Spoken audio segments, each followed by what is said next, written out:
বালতির চাল পাই, বাকিরা তোমায় চাই, গরিব দুঃখী হাসপাতালে যায়, বিনা পয়সায় চিকিৎসা পাই।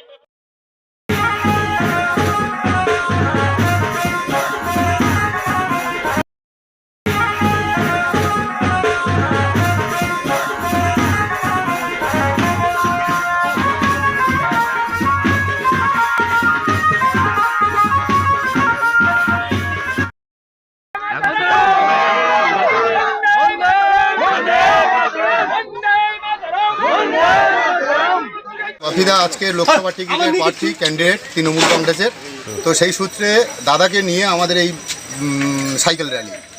এই র্যালি কত দূর পর্যন্ত যাবে? এই র্যালি আমাদের আরম্ভ হলো খড়বাড়ি থেকে, খড়বাড়ি হয়ে পাটুনিঘাটা হয়ে কৃষ্ণচন্দ্রপুর গিয়ে ত্রিপুরা মন্দিরে পুজো দিয়ে অন্নমণি পঞ্চায়েত পর্যন্ত শেষ হবে।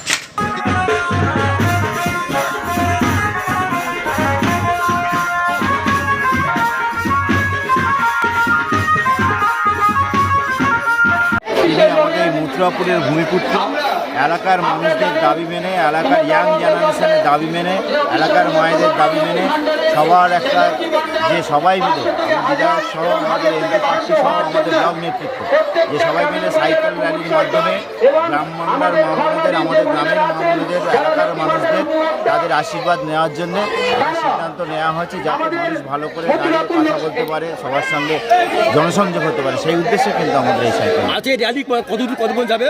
আজকের আমাদের প্রায় 3 ঘন্টা 3.5 ঘন্টা র্যালি হবে এবং সবথেকে বড় কথা আমরা যে গ্রাসরুট লেভেল থেকে উঠেছি আমাদের সেটাই কিন্তু আমরা সেই সাইকেলের মাধ্যমে কল্পনা আপনারা দেখেছেন পায়ে হেঁটে করেছি, আজকে সাইকেলের র্যালি হবে। তো আপনারা দেখলেন আজকে সবাই সাইকেল নিয়ে বেরিয়েছে।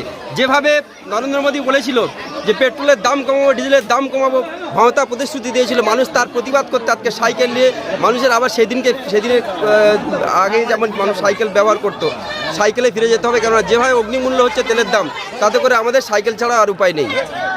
আজকে কত মানুষ সামিল হয়েছেন? প্রায় 3000 মানুষ সাইকেল নিয়ে একসাথে।